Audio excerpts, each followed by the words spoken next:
Hi there, I'm Dr. Justin Sung. I'm a former medical doctor, a learning coach and consultant, the co-founder and head of learning at iCanStudy. And here are 5 ways that listening effectively can help you succeed in both your professional and personal life. Number 1, listening is learning. If you can listen effectively, you can learn anything, anytime, anywhere.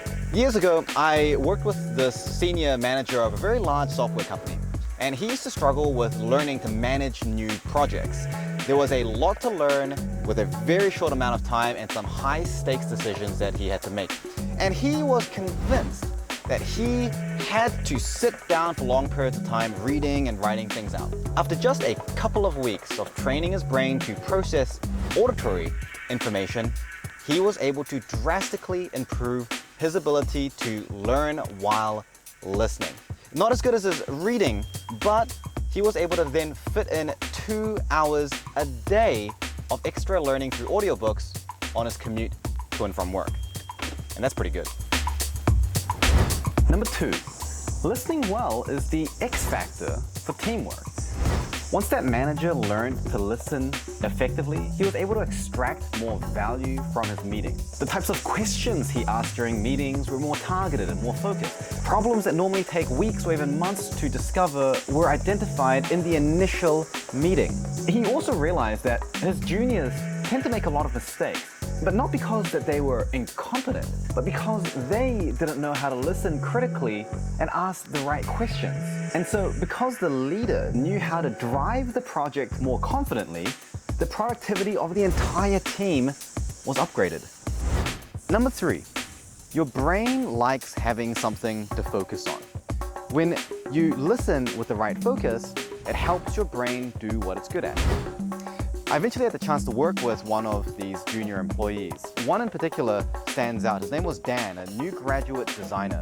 In speaking with his manager, I already knew that Dan's performance was substandard, and Dan knew it. In our first consultation, he said that he often felt overwhelmed and he never realized what questions to ask until he was halfway through the project. By learning to listen, it gave Dan the tools to then demonstrate his lateral thinking and creativity and excellent perspectives that he had to offer. So much so that 6 months later, Dan was given the responsibility to lead the client scoping meetings, which is a big deal. Number 4, communication is about connection, and listening is not half of communication. It's most of it. We've got 2 ears and 1 mouth, but we should have 10 ears instead. Listening well builds rapport and trust. Even after someone's finished speaking to you, they're now listening to see how you have processed what they have said. And even if you do try to reflect and acknowledge what they've said, that response can still come off as superficial or disingenuous. Critical listening helps you to absorb what the other person has said, acknowledge it, and even contribute more meaningfully.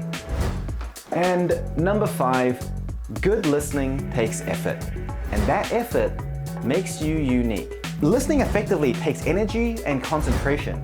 So for the people that deserve it, that concentration is your gift to them. I recently attended a communication skills workshop from one of the greatest communication coaches alive, Vin Jiang. And one of the things that he mentioned was that generosity is about more than just time and money.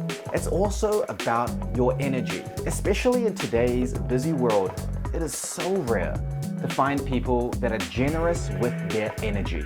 So when you are listening to someone, whether it's your supervisor or your significant other, and hopefully they're not the same thing, that energy that you are willing to give them is a gift to them, a gift that they will appreciate, and a gift that makes you rather unique.